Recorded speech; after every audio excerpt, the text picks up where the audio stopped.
মাছ ছাড়া আমাদের চলেই না। কথায় আছে না, আমরা হচ্ছে মাছে ভাতে বাঙালি। সে যে কোনো মাছই হোক না কেন, মাছ ভাত হলে একদম তৃপ্তি সহকারে সকালে বা দুপুরে কিংবা রাত্রে যখনই হোক না কেন পেট পুরে ভাত খেয়ে নিই। তো এগুলো হচ্ছে একদম লাল জাপানি মাছ।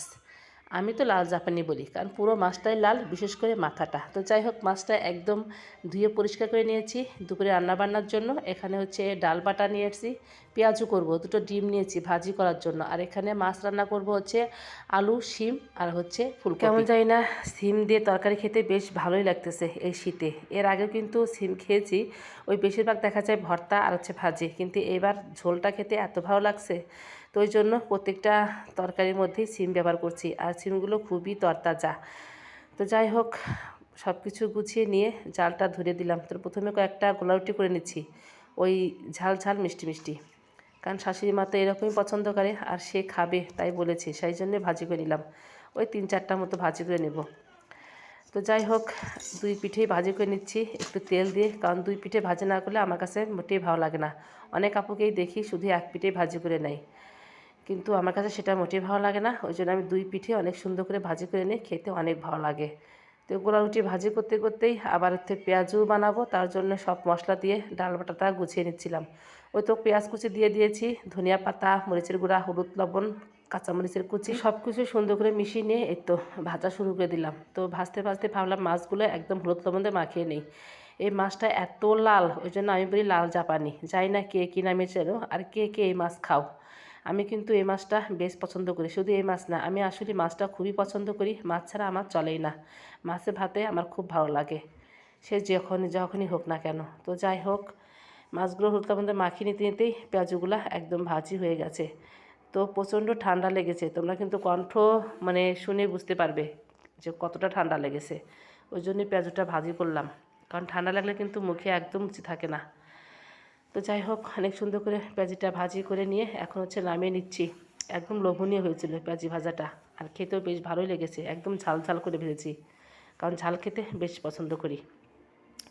এখন হচ্ছে এই তো কালো জিরা বাটা করব, মানে ভর্তা করব, তার জন্য এত পেঁয়াজ কুচি, রসুন, কাঁচামরিচ সুন্দর করে একদম লাল লাল করে ভেজে নিলাম। আজকে ভর্তাটা করব অন্যরকম। আর কালো জিরাটা হচ্ছে পরে টেলে নেব, নিয়ে পাটায় গুঁড়া করে তারপরে হচ্ছে এগুলো হাত দিয়ে একদম লবণ তেল দিয়ে ম্যাশ করে ভর্তাটা করে নেব। আজকে আর পেঁয়াজ রসুন বাটা করবো। এদিকে হচ্ছে ডিম দুটো ভাজি করে নিলাম। ওই শাশুড়ি মা যদি গোলা রুটিতে ডিম ভাজা খায়, ওই জন্য দুটো ভাজি করলাম। আর একটা হচ্ছে যদি মেয়ে খায়, তো যে খায় খাবে, তো একটা তো শাশুড়ি মা মাস্ট খাবেই। তো ডিমগুলোও অনেক সুন্দর করে ভাজি করে নিলাম। তো ভাজি ভুজি কাজটা আগে কমপ্লিট করলাম, আর সব শেষে হচ্ছে মাছের তরকারিটা রান্না করে নেব। কেমন জানি মাঝে মাঝে ভাজি পুরি আগে করে নিলে মনে হয় কি রান্নাটা অনেক তাড়াতাড়ি হয়ে যায়, এটা আমার কাছে মনে হয়, যাই না কার কাছে কেমন। তো যাই হোক, কড়াইয়ে তেল দিয়ে মাছের মাথা, ফেসা, তারপরে হচ্ছে একটা গাদা মাছ, তারপরে পেটির মাছ, সব কিছু দিয়ে ভাজি করে নিচ্ছি অনেক সুন্দর করে, একদম লাল লাল কড়া করে। কারণ মাছ ভাজি করলে একটু কড়া করেই করি, আমার কাছে বেশ ভালো লাগে। কেমন যেন কাঁচা কাঁচা মাছ খেতে ভালো লাগে না সব সময়। যখন হাতে মাখা তরকারি তখনকার স্বাদটা আলাদা, আর এরকম ঝোলে মানে পেঁয়াজ রসুন ছাড়া ঝোল রান্না করলে এরকম করে ভাজি করলেই বেশি ভালো লাগে। তো যাই হোক, অনেক সুন্দর করে ভাজি করে মাছটা তুলে নিলাম।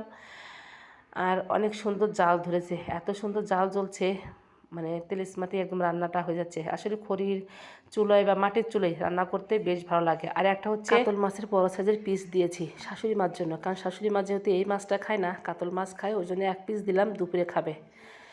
আর তো ডিম ভাজি করে নিয়েছি। তো এই তো ঝোলটা রান্না করব, আলুটা একটু ভাজি করে নিলাম জিরা ফোড়ন দিয়ে। তারপর হচ্ছে সবজি দিয়ে দিলাম, সবজি বলতে আলু আর শিম। এখন অনেক সুন্দর করে হলুদ লবণ দিয়ে ভাজি করে নেব, কারণ ভাজি করলে ঝোলটা খেতে বেশি ভালো লাগে। আমার কাছে মনে হয় যত খাবারের স্বাদ যে কোনো মাছ আর সবজি এই শীতেই পাওয়া যায়। শীত ছাড়া তেমন একটা খাবারের স্বাদ পাওয়া যায় না। শীত থাকা পর্যন্তই খাবারের মজা, শীত চলে গেলেই আবার খাবারে কিন্তু ততটা মজা পাওয়া যায় না, কারণ সেরকম সবজিও থাকে না। তো যাই হোক, অনেক সুন্দর করে ভাজি করে নিয়ে এখন হচ্ছে ওই তো বাটা মশলা দিলাম, আদা জিরা আর একটুখানি মরিচের গুঁড়া, অনেক সুন্দর করে কষিয়ে নেব। কষিয়ে নিয়ে তারপর হচ্ছে এর মধ্যে মাছটা দিয়ে দেবো, কারণ মাছ সহ একটু কষিয়ে নিয়ে তারপরে ঝোল দেব। আর মাছটা যেহেতু অনেক আগে খেয়েছি, অনেক দিন হলেই খাওয়া হয় না, জানি না কেমন লাগবে। আসলে আগে তো বেশ ভালোই লাগতো আমার কাছে, আর এখন তো সব সবজি মাছ এগুলো হচ্ছে ফরমালিন দেওয়া। তো খাবার পর বুঝতে পেরেছি না, মাছটা বেশ ভালোই ছিল আর খেতে অনেক মজা ছিল, ভালো লেগেছে। তো যাই হোক, অনেক সুন্দর করে ঝোলটা জাল দিয়ে তারপরে হচ্ছে নামিয়ে নিয়েছি। তো রান্নাবান্না মোটামুটি কমপ্লিট। আর ঝোলের কালারটা বেশ ভালোই হয়েছিল।